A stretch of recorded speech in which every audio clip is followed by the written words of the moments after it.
Bonjour à tous, je suis Cosmin Aleko du Centre Expert Parkinson.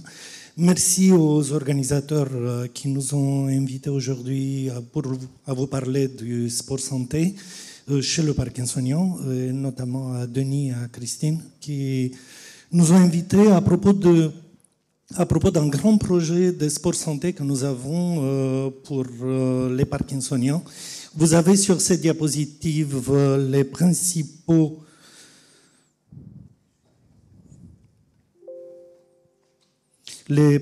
acteurs de ce grand projet et dont je ne vais pas vous parler aujourd'hui.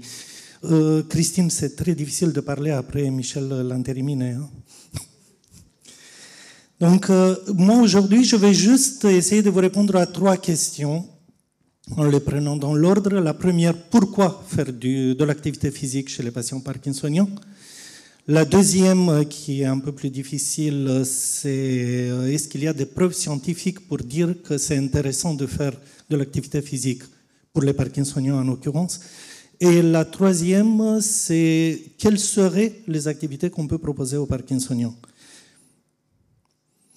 Donc, pour petit rappel, c'est une maladie dégénérative.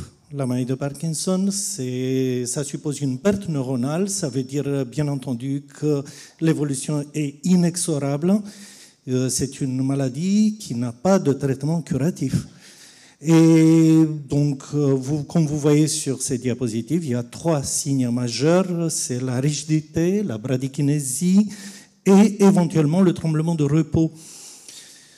En sachant qu'il n'y a pas une maladie de Parkinson, il y a beaucoup de maladies de Parkinson, il y a ce qu'on appelle le syndrome parkinsonien, chacun a sa maladie à lui et que selon les signes qui sont associés, ça pourrait être plus ou moins grave et on ne va pas s'attarder cette fois-ci sur les éléments de gravité, mais vous voyez dans la deuxième partie de cette diapositive notamment l'éventuelle présence d'hallucinations, d'une démence au début de la maladie et surtout d'une instabilité de la pression artérielle ou d'une instabilité de la posture, de la capacité de tenir debout.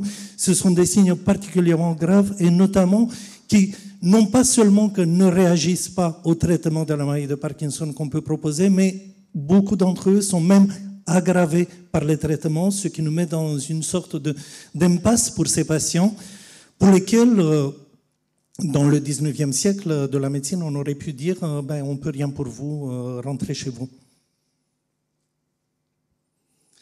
Donc c'est une pathologie grave et vous voyez sur cette diapositive que notamment l'altération de la posture dont on a parlé tout à l'heure, qui existe au cours de l'évolution chez tous les Parkinsoniens, est responsable d'une augmentation de la morbimortalité.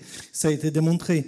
Vous voyez que 70% des Parkinsoniens, si on prend tous les stades d'évolution de la maladie, tombent au moins une fois par an et que 10% d'entre eux souffrent d'au moins une fracture fémorale. Ils ont tous des prothèses de hanche avant les 10 ans d'évolution. Vous voyez ici la gravité de la situation et donc les conséquences sont sévères d'un côté à cause des chutes, à cause des signes de la maladie, mais à cause aussi des conséquences des chutes, y compris sur le plan psychologique, parce qu'on assiste à une réduction de la mobilité, une sédentarité avec toutes ses conséquences, une sarcopénie chez des patients qui parfois ne sont pas encore vraiment âgés, ou un isolement social et une dépendance. C'est une maladie grave, il faut le dire, et donc on est là précisément dans le cadre où on voit qu'on est devant une maladie grave, une maladie avec des conséquences pour l'individu et pour la société qui sont extrêmement importantes et que ces conséquences assez régulièrement ne sont pas accessibles aux traitements médicamenteux actuellement connus.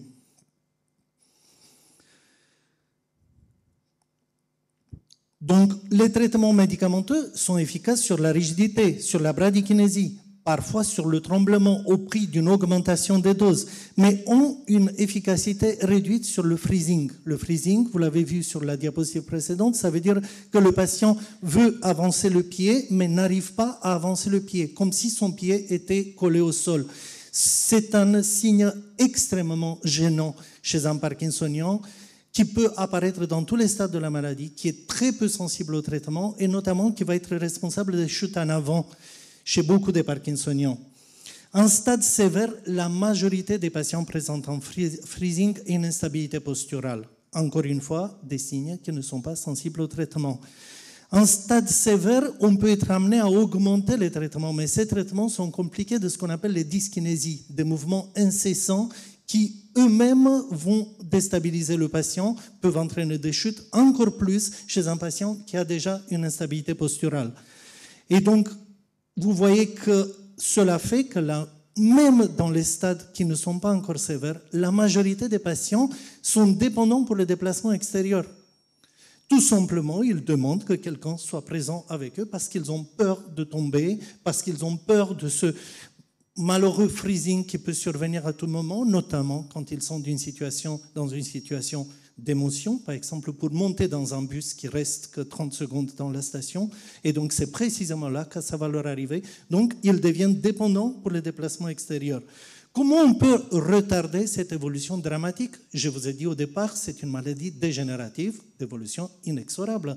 Donc là, il s'agit de lutter contre le facteur temps, de retarder autant que possible cette situation de dépendance. Mais il a été démontré que l'activité physique, c'est un moyen efficace pour retarder cette évolution de la maladie de Parkinson.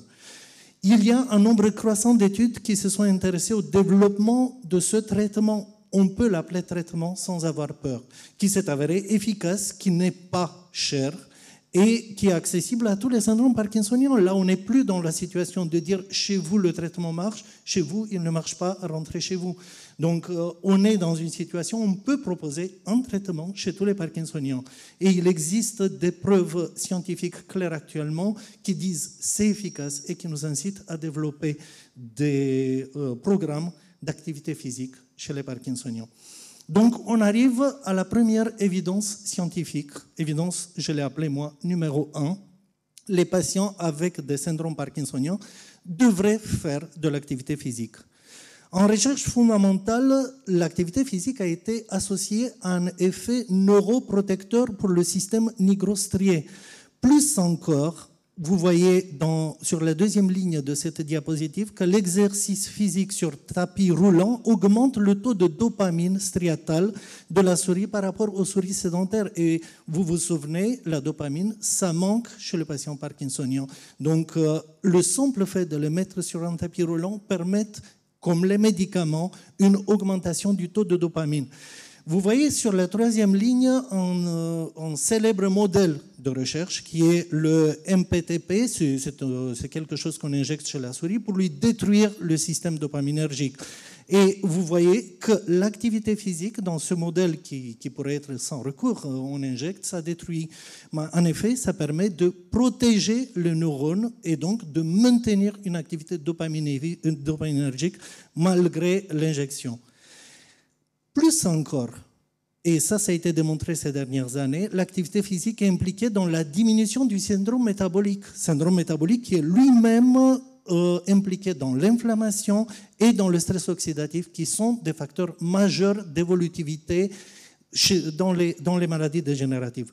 Donc, le bénéfice de l'activité physique est associé à un effet parkinsonien dans tous les stades de la maladie, mais notamment dans les stades précliniques. Et vous avez ici l'exemple des participants à Cancer Prevention Study. C'est une étude, une très très grande étude, comme il n'y a que les Américains qui peuvent faire, donc qui au départ avait complètement d'autres objectifs. Et vous voyez que dans cette étude, on a pu suivre plus de 143 000 patients pendant 9 ans. Bravo. Et pour des patients qui avaient une moyenne d'âge de 73 ans, encore une fois, on les a étudiés de façon multimodale pour beaucoup, Michel Lanteriminet parlait tout à l'heure de Big Data, voilà, pour beaucoup de paramètres, mais notamment, les patients ont indiqué leur niveau d'exercice physique qui a été exprimé en nombre d'heures par semaine et donc qui a été divisé en activités d'intensité légère, comme la marche à pied ou la danse. La danse a été cotée comme activité légère. Intensité modérée à intense, vous voyez, comme le jogging, le sport à balle, vélo d'appartement, gymnastique. Vous voyez qu'il n'y a pas d'intervention dans cette étude. On fait juste un recueil de données et on va classer les patients selon leur niveau d'activité physique. Au cours du suivi, encore une fois, vous le voyez, pendant 9 ans, il y a eu 413 cas incidents de syndrome parkinsonien. C'est beaucoup, mais c'est parce que c'est une maladie qui est fréquente. Et donc, le risque de survenue d'un syndrome parkinsonien avait tendance à être plus bas pour les sujets qui pratiquaient une activité physique modérée à intense, vous voyez, avec un risque relatif de 0,8, c'est-à-dire qu'on diminue le risque de 20%, même si ce n'est pas clairement significatif. Il y a une tendance, 20%, pour vous rappeler, c'est la diminution du risque si on donne de l'aspirine chez les patients qui ont fait un AVC. Donc, important. Vous voyez ici la cohorte suédoise. Là, on a 43 000 patients. Encore une fois, ils ont été suivis encore plus longtemps, 12 ans, et on a vu 286 cas de syndrome parkinsonien incident. Et là, on a une significativité parce que le risque de syndrome parkinsonien était réduit pratiquement à moitié pour les patients qui avaient des niveaux moyens d'exercice physique par rapport au niveau bas d'exercice physique. Mais je vous ai dit, c'est valable dans tous les stades. On a vu qu'on peut prévenir l'entrée en maladie de Parkinson, c'est-à-dire qu'on se situe dans les stades précliniques, mais on peut aussi le faire pour les patients qui ont déjà la maladie de Parkinson. Vous voyez ici dans les stades modérés, et vous avez sur ces diapositives 2 méta-analyses qui ont montré que l'activité physique chez le Parkinsonien, quelle que soit l'activité physique, va améliorer les capacités motrices et les fonctions cognitives, va améliorer notamment, pour le cas de la deuxième méta-analyse, les symptômes dépressifs, avec à la clé, en améliorant les symptômes dépressifs, amélioration de la qualité de vie, de l'autonomie, des symptômes moteurs et notamment une baisse de la morbimortalité, ce qui est extrêmement important parce qu'on est encore dans les stades modérés de la maladie. Alors, on arrive à l'évidence numéro 2. J'espère que je vous ai persuadé, les Parkinsoniens doivent faire de l'exercice physique. Mais l'évidence numéro 2, c'est que les Parkinsoniens ne font pas de l'exercice physique. Et pour qu'on ait une référence, je vous ai mis sur cette diapositive les recommandations de l'OMS.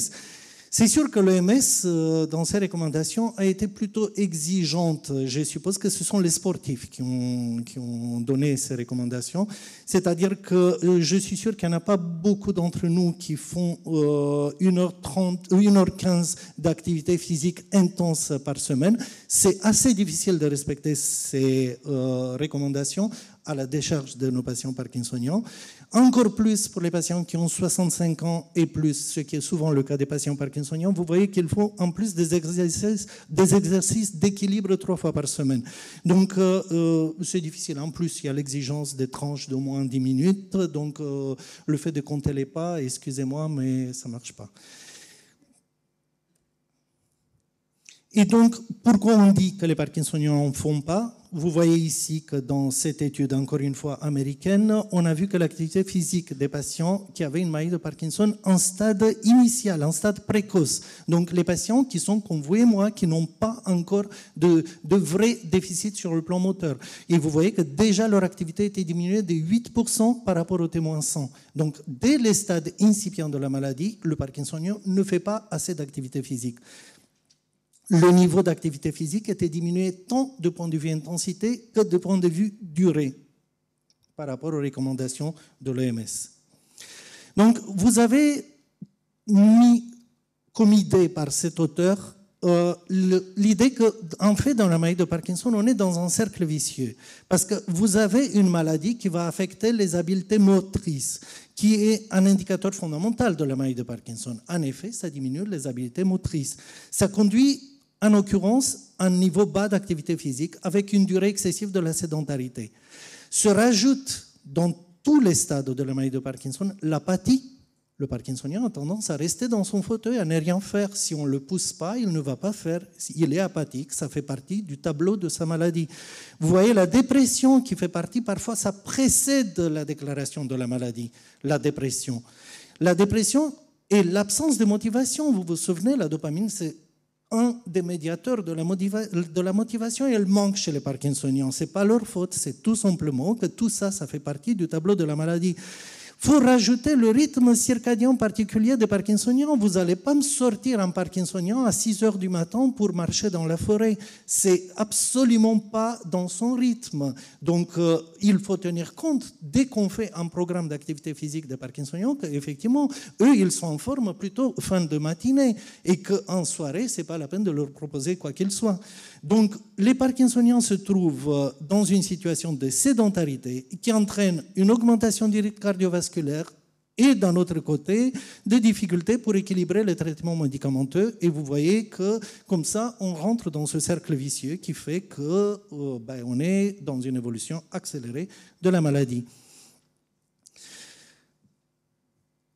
Certaines études n'ont pas permis de montrer l'efficacité de l'activité physique dans ces conditions. Vous voyez la situation qui est complexe. Vous voyez l'idée déjà du Parkinsonien au départ, la difficulté de le faire de l'activité physique, l'implication de la maladie pour toute activité physique. Mais d'un autre côté, tout le côté neuropsychologique et cognitif qui se rajoute, et d'un autre côté, le cercle vicieux dont on a parlé.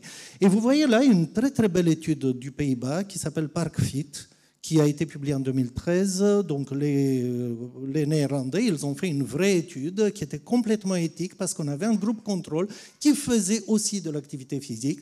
Donc, pour vous dire, le programme ParkFit qu'eux, ils ont élaboré, c'était un programme sur un an pendant lequel on avait un nombre maximum d'interventions qui étaient adaptées aux patients qui travaillaient sur plusieurs items. Il y avait la posture dedans, il y avait le déroulement du pas, il y avait les habiletés motrices du membre supérieur. Et d'un autre côté, vous aviez le groupe témoin qui faisait de la kinésithérapie conventionnelle. Donc attention, c'est des patients qui étaient également pris en charge, qui faisaient de la kinésithérapie conventionnelle jusqu'à 35 par an, donc même un peu plus que les patients qui étaient dans le programme.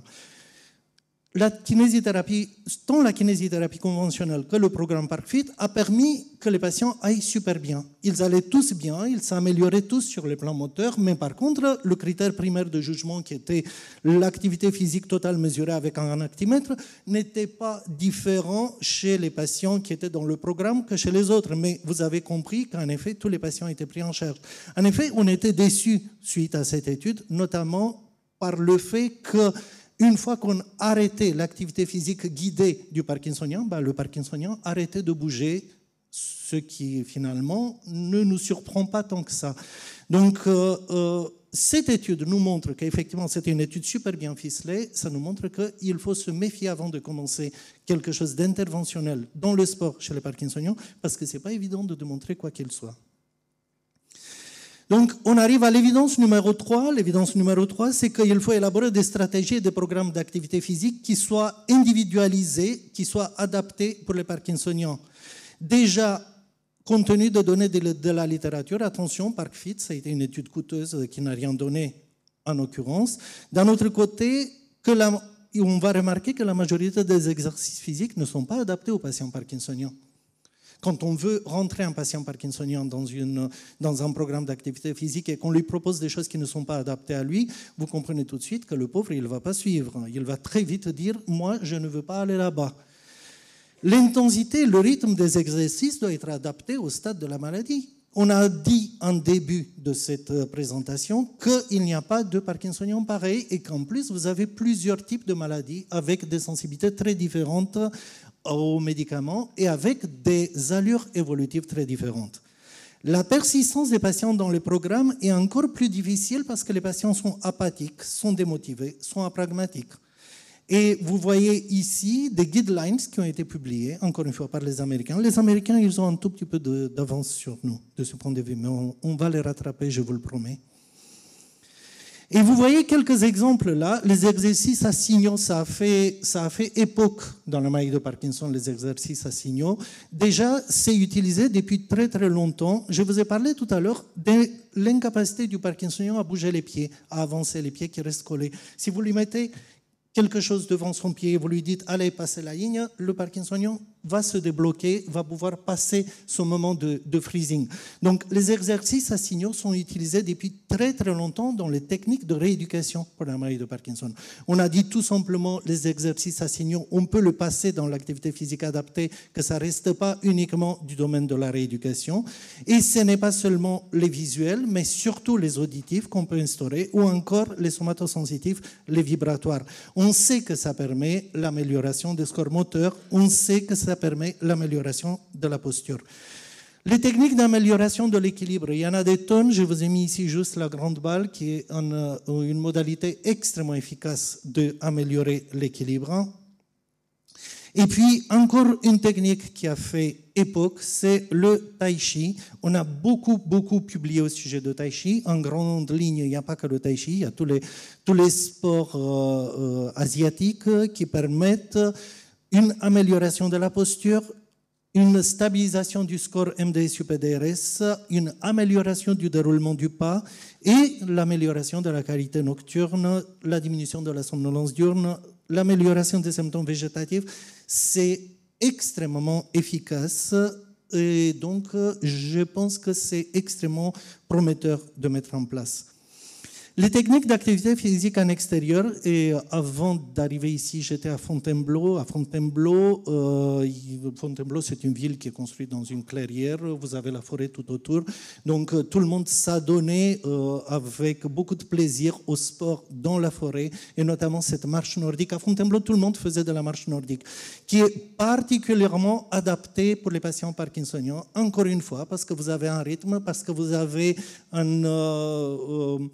étayage qui va leur permettre de se sentir en sécurité.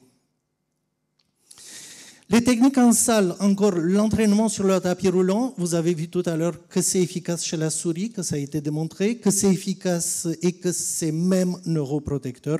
On peut le faire chez le patient parkinsonien et encore une fois, on obtient une amélioration du score UPDRS moteur. Je vous ai dit plusieurs fois, peut-être certains n'ont pas pu me suivre. Score UPDRS moteur, ça veut dire qu'on fait l'examen de notre patient et qu'on regarde à quel point il a une attente de ses capacités de bouger liées à la maladie. Et il faut que vous sachiez que ce score UPDRS qu'on fait après l'examen neurologique peut être et généralement amélioré soit par la stimulation cérébrale, soit par les médicaments. Et donc là, depuis tout à l'heure, on parle du fait qu'on peut améliorer le score UPDRS uniquement en faisant du sport. Et vous voyez ici ce qui est le plus intéressant pour ce qui concerne les exercices en salle, que l'effet est persistant à 4 mois après la fin du programme.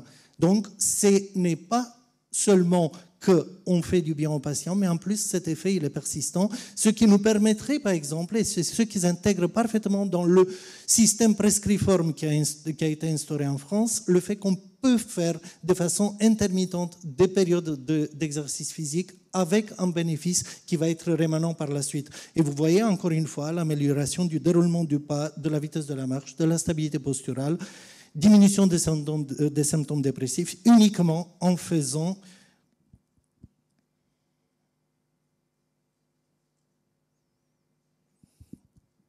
de l'activité sur tapis roulant. Encore pour les techniques d'activité physique en salle, vous avez les activités de musculation, parce qu'on avait dit qu'il y avait ce problème de sarcopénie. Et on arrive à ce qui est le plus intéressant et le plus logique, c'est la danse. C'est une logique physiologique, on a parlé des signaux. Donc on a parlé des signaux, la musique c'est une succession des signaux sonores, mais plus encore, ça permet le développement de stratégies de mouvement, les schémas motrices, c'est sur musique, l'entraînement de l'équilibre et surtout c'est très joyeux. Et juste sans m'attarder, vous voyez que la danse apparaît comme très prometteuse, tellement prometteuse que cette célèbre étude qui a étudié le tango argentin chez les Parkinsoniens a été arrêtée avant la fin parce que le groupe témoin se dégradait trop vite. En conclusion, les patients devraient effectuer de l'activité physique, ce qui est particulièrement efficace sur les symptômes qui ne sont pas sensibles au traitement, comme le freezing, l'équilibre postural, sur l'autonomie, sur la qualité de vie. Même une activité physique légère, 15 minutes de marche par jour, améliore la survie de 20%. On sait que les Parkinsoniens ne font pas assez d'activité physique, d'où l'intérêt de programmes individualisés, ce qui est notre projet à Nice, et je vous remercie.